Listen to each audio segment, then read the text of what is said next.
नमस्कार, स्वागत है आपका न्यूज़ नशा में। लेकर आया हूँ आपका अपना कार्यक्रम, सत्य डोलता है तो अशोक वानखड़े बोलता है। मणिपुर में राहुल गांधी अभी भी बने हुए हैं। उन्होंने राज्यपाल महोदया अनुसुईया उइके से भी बात की, शांति की अपील की। मणिपुर के राहुल गांधी के इस दौरे से डबल इंजन की सरकार में से डबल धुआं निकला। मुख्यमंत्री इस्तीफा देने के लिए निकले।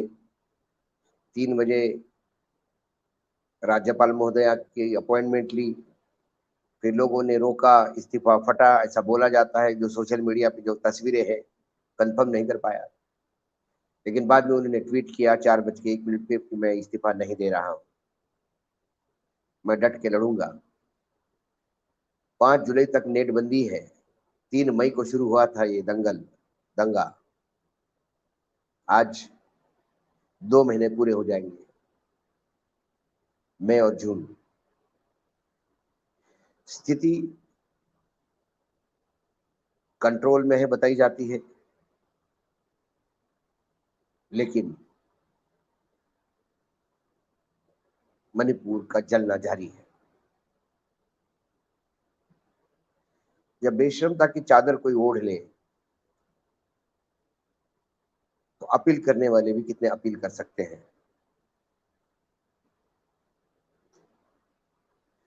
प्रधानमंत्री जी आज दिल्ली यूनिवर्सिटी में स्टूडेंट्स को ये बता रहे थे कि अमेरिका में कितनी इज्जत हो गई है भारत की, आपने तो देखा होगा। वो अभी अभी भी अमेरिका के उस जश्न को बेचने में लगे हुए हैं। जब भी जिनको बेचना है वो खरीदार लहूलुहान पड़े हुए हैं। अलग अलग घाव, महंगाई, गरीबी, बेरोजगारी, भ्रष्टाचार, व्यभिचार, जातीय दंगले, कानून व्यवस्था, दलितों का उत्पीड़न, तमाम बातें। लेकिन इन सब की बातों के होते हुए भी आज हम जहाँ सत्य डोला वो बात करेंगे, और वो सत्य डोला है तमिलनाडु में। तमिलनाडु के राज्यपाल आर्यन रवि, इन्होंने एकाएक एक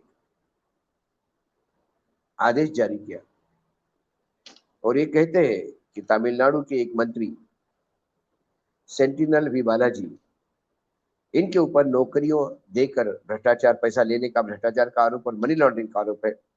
ईडी ने उन्हें अरेस्ट किया है, वो न्यायिक हिरासत में है। उन्होंने बर्खास्त किया और ये कहा कि मंत्री पर नौकरी देने और पैसा लेने का और मनी लॉन्ड्रिंग का कथित भ्रष्टाचार के आरोप है। क्रिमिनल केसेस चल रहे हैं। एक मंत्री के रूप में अपने पद का दुरुपयोग करते हुए यह जांच को प्रभावित कर रहे हैं और कानून की राह में बाधा डाल रहे हैं। इसके चलते उन्हें बर्खास्त किया जाता है ताकि निष्पक्ष जांच और कानूनी प्रक्रिया पे कोई असर ना पड़े और राज्य में संवैधानिक तंत्र ना टूटे। इस पत्र को पढ़ने के बाद इतना सत्य बुरी तरह से डोला कि संविधान की दुहाई देने वाले राज्यपाल गवर्नर महोदय ये भूल गए कि उन्होंने जो बर्खास्त की वो असंवैधानिक है। राज्य के मंत्रिमंडल में मंत्री रखना या मंत्री बर्खास्त करना, ये राज्य के कैबिनेट के अनुशंसा पे उन्हें करना होता है।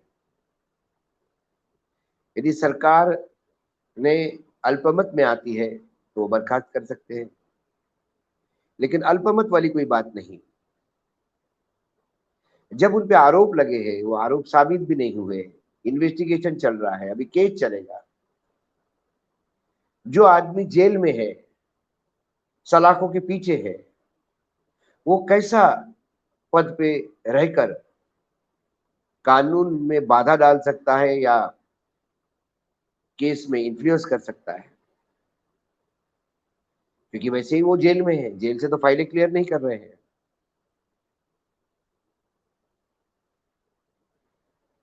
तो फिर उन्होंने तुरंत, जब मुख्यमंत्री स्टैलिन ने वक्तव्य दिया कि हम कोर्ट जाएंगे इसके खिलाफ, तब किसी ने उनको ज्ञान दिया होगा कि साहब औंधे मुंह गिर जाएंगे, तो उन्होंने तुरंत वो अपना ऑर्डर विड्रॉ किया। 2014 के बाद हमारे यहाँ गवर्नर का उपयोग तो पहले भी होता आ रहा है, कांग्रेस ने भी बहुत पाप किए गवर्नर के नाम पे, लेकिन वो आटे में नमक था, नमक का आटा तो अब गुथने लगा है। 2014 के बाद राज्यपाल प्रोटोकॉल के अनुसार ही नहीं, अब वो राज्य के भगवान समझने लगे हैं, खासकर जहां विपक्ष की सरकार है। बंगाल में तकलीफ है, जब अखिलेश की सरकार थी तो तब राज्यपाल तकलीफ दे रहे थे। महाराष्ट्र में तो राज्यपाल जी ने, कोश्यारी साहब ने इतिहास रचा, जबकि कोश्यारी मुख्यमंत्री रह चुके हैं, उन्हें राज्यपाल और मुख्यमंत्री और नेताओं की सीमाओं का अच्छी तरह से ज्ञान था। इसके बावजूद जिस हिसाब से उन्होंने नई सरकार बनवाई, उसके ऊपर गंभीर टिप्पणियां, राज्यपाल की गलतियां हुई है ऐसे सर्वोच्च न्यायालय ने कहा। लेकिन उसके बाद भी वो कहते हैं कि मैंने तो, मुझे तो नहीं लगता मैंने गलती की। मतलब हत्या का आरोप ये कहे, मैंने तो नहीं कह लगता है कि मैंने हत्या करके गुनाह किया। बड़े अजीब सी स्थिति पड़ी है। सर्वोच्च न्यायालय की उस टिप्पणी के बाद लगा कि अब राज्यपाल महोदय कहीं ना कहीं एक अपना डिस्टेंस लेके चलेंगे, अपनी संवैधानिक जो जिम्मेदारी है उसका निर्वहन करेंगे। पंजाब में पत्रकारिता बिरादरी से राजनेता में आए पुरोहित साहब, वो राज्यपाल है, उनकी वहां आम आदमी पार्टी से नहीं पटती। दिल्ली में लेफ्टिनेंट गवर्नर ने तो गदर काट के रखा है आम आदमी पार्टी, और उनमें रोज लड़ाई होती है। क्या केंद्र सरकार, जहां विरोधी पक्ष पार्टियों की सरकारें हैं, राज्यपाल के द्वारा उनको नकेल कसने का प्रयास करते हैं, और ये नकेल कसते समय कई बार संविधान की अवहेलना होती है। तो फिर संविधान को नतमस्तक होकर, संविधान सर्वोपरि और ये देश संविधान से चलता है, ऐसी दुहाई अमेरिका में पत्रकारों को जवाब देते हुए प्रधानमंत्री कहते हैं। तो उनके कहने और कथनी में इतनी फर्क क्यों है, वो सत्य क्यों डोलता है उनका कहा हुआ। आज उन्होंने कहा कि हम कानून, अभी इसको स्टे देते हैं और कानून में पूछते हैं। सवाल दूसरा, ये अच्छी परंपरा भी होनी चाहिए। यदि आप जेल में हो तो गवर्नर ने उसको बर्खास्त, या आप क्रिमिनल केसेस है तो गवर्नर ने बर्खास्त कर लेना चाहिए। चलो एक साफ सुथरी राजनीति की तरफ चलते हैं। तो 2021 में जब केंद्र में कैबिनेट का एक्सपेंशन हुआ, तब association of for democratic reforms, ADR की एक रिपोर्ट आई। वो रिपोर्ट बताती है कि केंद्र के 78 मंत्रियों में से 33 मंत्री दागी है, मतलब 44% मंत्री क्रिमिनल केसेस भोग रहे हैं, और 24 के खिलाफ तो सीरियस चार्जेस है, क्रिमिनल चार्जेस है, murder, attempt to murder, robbery जैसे।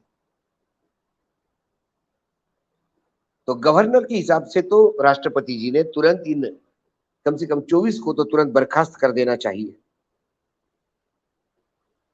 लेकिन हमारे यहाँ गृह राज्य मंत्री का बेटा किसानों को अपने गाड़ी के नीचे रोलता है,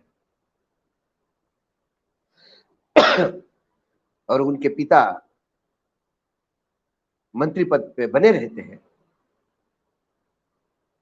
तब ये सोच किसी को क्यों नहीं आया कि वो गृह राज्य मंत्री है, वह अपने बेटे के खिलाफ जो केस चल रहा है या मर्डर का जो केस चल रहा है, उसमें वो गवाहों को इंपैक्ट कर सकते हैं, कानून में रुकावट डाल सकते हैं, क्योंकि वो तो गृह मंत्री पद पे है, गृह राज्य मंत्री पद पे। तब रवि जैसा सोच किसी में क्यों नहीं आया? जब हमारे यहाँ अंतर्राष्ट्रीय स्तर की खिलाड़ी, कुश्ती की खिलाड़ी महिलाएं हमारी, बालिकाएं, बहनें हमारी, इनका शारीरिक शोषण होता है। लेकिन रेसलिंग फेडरेशन के जो अध्यक्ष थे उनका सांसद पद से इस्तीफा नहीं होता, ना वो अरेस्ट होते हैं। क्यों नहीं तब कोई ये सोचता कि उनका सांसद या ओहदे पे रहना, ताकतवर पोजीशन पे रहना इस केस की इन्वेस्टिगेशन या कानून में रुकावट डाल सकते हैं। ये सोच सिर्फ विरोधी पार्टियों के गवर्नर के मन, जहां राज्य है विरोधी सरकार पार्टियों का, वहां के राज्यपालों के मन में ही क्यों पनपती है? ये सोच राष्ट्रपति, उपराष्ट्रपति के मन में क्यों नहीं आती कि कैसा मंत्रिमंडल है ये, जहां 44% लोग दागी है और 22 मंत्रिमंडल गंभीर चार्जेस के murder, attempt to murder, robbery जैसे चार्जेस झेल रहे हैं। तो सत्य यहां डोलता है। सवाल संविधान का नहीं, सवाल सेंथिल बालाजी का नहीं, सवाल डीएमके की सरकार तमिलनाडु में होने का है, जो एनडीए के पार्टनर नहीं है, यूपीए का पार्टनर है। सत्य यहां डोलता है, इसलिए अशोक वानखेड़े बोलता है। आज इतना ही, कल फिर आऊंगा किसी विषय के साथ। तब तक के लिए नमस्कार, देखते रहिएगा न्यूज़ नशा। और आप हमसे जुड़े रहने के लिए सब्सक्राइब करें YouTube पर, फॉलो करें Twitter पर और लाइक करें Facebook पर। और ज्यादा जानकारी के लिए आपको टाइप करना होगा सिर्फ न्यूज़ नशा।